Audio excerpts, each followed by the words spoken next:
Hello YouTube family, कैसे हैं आप सब। आई होप आप सब बहुत बढ़िया होंगे, स्वस्थ होंगे और एकदम मस्त होंगे। फ्रेंड्स, कभी कभी ऐसा हो जाता है ना कि हमसे ना कुछ गलत हो जाता है, किसी के साथ बुरा हो जाता है। कभी ऐसा होता है कि हम जब करते हैं ना तब हमको समझ में नहीं आता है और बाद में हमको रियलाइज़ होता है कि हमसे कुछ गलती हो गई है, हमने किसी के साथ बुरा कर दिया, गलत कर दिया। तो ऐसे में हम क्या करते हैं, कुछ दिनों तक उसका अफसोस करते हैं कि गलती से हो गया, गलती हो गई, ऐसे नहीं करना चाहिए था वैसे।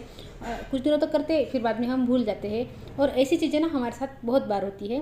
पूरी ज़िंदगी में बहुत बार ऐसा होता है कि कुछ गलत करते हैं, कभी जान के करते हैं, कभी अनजाने में करते हैं। और कुछ दिनों तक उसका अफसोस हमको रहता है, कुछ दिनों तक अफसोस करते हैं, उसके बाद हम उसको भूल जाते हैं, हम छोड़ देते हैं। लेकिन जो कर्म फल होता है ना, कर्म फल उसको नहीं भूलता है, नहीं छोड़ता है। हमारे हर कर्म का फल जो है ना, जब तक वो कर्म हमको फल नहीं देता है तब तक वो शांत नहीं होता है, चाहे वो अच्छा है हो या बुरा। उसका फल हमको मिलता ही मिलता है। हम चाहे पाताल में भी छुप जाए ना तब भी हमको वो फल मिलेगा, हम चाहे ना चाहे। अच्छा भी करेंगे ना उसका भी मिलेगा, हम नहीं चाहेंगे ना कि मतलब ऐसा होता है ना कि अच्छा कर रहे हैं तो हम फल की इच्छा नहीं कर रहे, तब भी वो जो फल है ना अच्छे कर्म का वो भी हमको मिलेगा। दोनों कर्म के फल जो है ना हमको मिलते ही मिलते हैं। तो वो जो कर्म हमने किया था ना, जो बुरा किसी के साथ किया था, किसी का कुछ गलत कर दिया था, वो हम तो भूल जाते हैं, लेकिन कर्म कर्म फल जो है ना वो नहीं भूलता है। कर्म का सिद्धांत जो है ना ये नहीं भूलता है। हम छोड़ देते हैं, आगे बढ़ जाते हैं, लेकिन वो फल हमारा पीछा करता रहता है। कभी कभी ऐसा होता है कि तुरंत हमको फल मिल जाता है और कभी कभी ऐसे होता है कि बाद में मिलता है, लेकिन मिलता ज़रूर है। अब ये हम नहीं बता सकते कि वो कब मिलता है, लेकिन मिलता ये पक्का है। तो अब हमको ऐसे में करना क्या चाहिए, जैसे कि हमसे कुछ गलत हो गया, किसी के साथ हमने बुरा कर दिया, गलती से कर दिया। हमको तब नहीं समझ में आया कि हमने गलत किया है, हमको बाद में रियलाइज़ हुआ कि हमसे भूल हो गई है, हमने किसी के साथ गलत कर दिया, किसी का दिल दुखा दिया, किसी का बुरा कर दिया। तो अब हमको इस ऐसे में करना क्या चाहिए कि वो जो कर्म का फल है ना, मतलब हमारा जो कर्म है जो बुरा बन गया है, हम उसको डिलीट कैसे करें, कैसे हम उससे मतलब बचे कैसे उससे कि क्योंकि कर्म का फल तो हमको मिलता ही मिलता है। ऐसा हो ही नहीं सकता कि हमको कर्म का फल ना मिले। तो हम वो जो बुरा कर्म हमसे बन गया है ना, तो उसका फल भी हमको ज़रूर मिलेगा। तो उस फल से हम कैसे बचें या उसकी तीव्रता कैसे कम करें, तो आज इसको ना अच्छे से समझते हैं कि हम अब हमको ऐसे हालत में करना क्या चाहिए कि जब हमको समझ में आ गया ना कि हमारे हमने गलती कर दी है, हमसे किसी का बुरा हो गया है, किसी का हमने दिल दुखा दिया है। तो अब हमको करना ये है कि सबसे पहले ना जो भी आपने किया है ना उसके लिए माफ़ी मांगो। हो सके अगर आपको लगता है कि आपको जब तक सामने वाले से जाके माफ़ी आप नहीं मांगोगे तब तक आपको शांति नहीं मिलेगी, तो आप जाके माफ़ी मांगो। अगर वो पॉसिबल नहीं है तो आप अपने मन में ही माफ़ी मांग सकते हैं कि भगवान मेरे से गलती हो गई है, बहुत बड़ी गलती हो गई है मुझसे, जाने अनजाने में गलती हो गई है। मुझे तब समझ में नहीं आया, लेकिन अब मुझे रियलाइज़ हो गया है कि मुझसे बहुत बड़ी गलती हो गई है, तो मुझे प्लीज़ भगवान माफ़ कर दीजिए।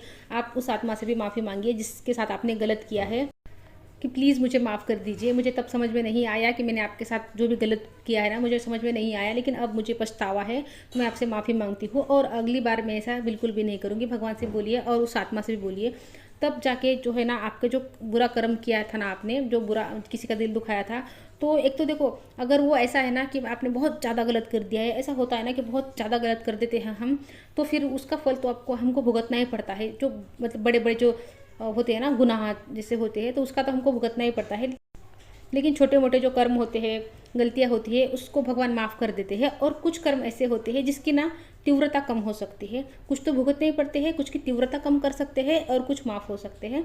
तो अगर आपने ज़्यादा बड़ी गलतियाँ नहीं की है, ज़्यादा बड़े बड़े गुनाह नहीं किए हैं, तो आप माफ़ी मांग लेंगे। और भगवान के भक्ति में ना बहुत ताकत होती है। जिस भी भगवान को आप मानते हो ना, उनकी भक्ति करना शुरू कर दीजिए। जितना आप भक्ति करते जाएंगे ना, उतने आपके बुरे कर्म जो है ना नष्ट होते जाएंगे। भगवान के नाम में बहुत ताकत होती है। जिस भी भगवान को आप मानते हो ना, बस उनकी भक्ति में लग जाइए, भक्ति का जो मार्ग होता है ना उसमें लग जाइए।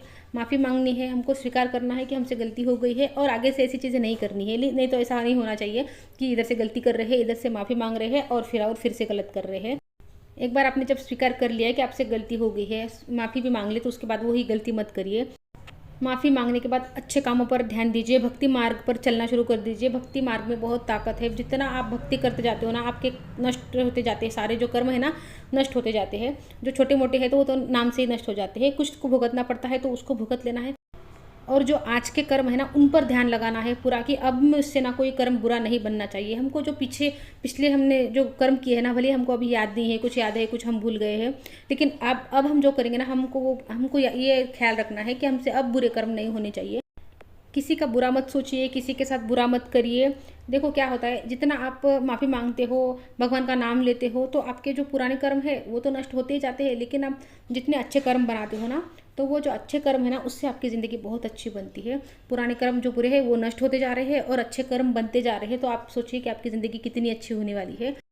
फ्रेंड्स, हमारी ये जो ज़िंदगी है ना, जो भी हम एक्सपीरियंस करते हैं ना पूरी लाइफ में, हमारे कर्मों का ही फल होता है। सब जो भी हम आज एक्सपीरियंस कर रहे हैं ना, ये हमारे पुराने कर्म हैं, उसी का फल हम आज भुगत रहे हैं। अच्छा है या बुरा है, जो भी है ना, हमारे कर्मों का ही फल है। एक स्टोरी आपको सुनाती हूँ, महाभारत में वो एक सीन है ना कि पितामह पितामह भीष्म जो है वो कांटों की शैया पर सोए हैं, जब लास्ट उनका टाइम रहता है सब। तो उन्होंने तो पूरी ज़िंदगी अच्छे ही काम किए थे, अच्छे सत्य के मार्ग पे चले थे, अच्छे काम किए थे, सब कुछ अच्छा किया था, लेकिन फिर भी उनको मरते टाइम इतना दर्द, इतनी तकलीफ क्यों हुई कि वो उनको बानों की शैया पर सोना पड़ा।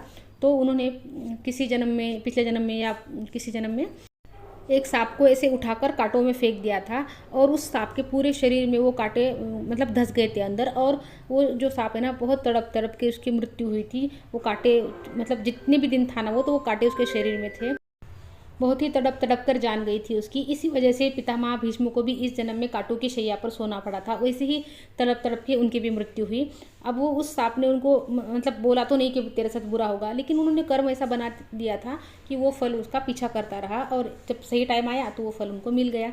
तो ऐसे ही होता है, बुरे कर्मों का फल हमको ज़रूर मिलता है। तो जितने भी बुरे कर्म है ना, उसके लिए माफ़ी मांगिए, और आगे से ध्यान रखिए कि बुरे कर्म आपसे नहीं होने चाहिए। अच्छे अच्छे कर्म कीजिए, भगवान का नाम लीजिए, भक्ति मार्ग में बहुत ताकत है।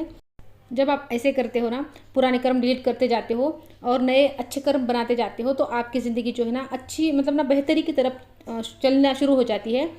तो फ्रेंड्स, आई होप आपको वीडियो अच्छी लगी होगी, पसंद आई होगी। अच्छी लगी हो तो लाइक ज़रूर करना। अगर आप लाइक करते हो ना, तो मुझे समझ आता है कि मेरी बातें आपके समझ में आ रही है। तो लाइक ज़रूर कर देना। किसी के साथ शेयर कर सकते हो तो शेयर भी कर देना। तो मिलती हूँ आपसे नेक्स्ट वीडियो में, तब तक के लिए अपना ध्यान रखना। Goodbye friends.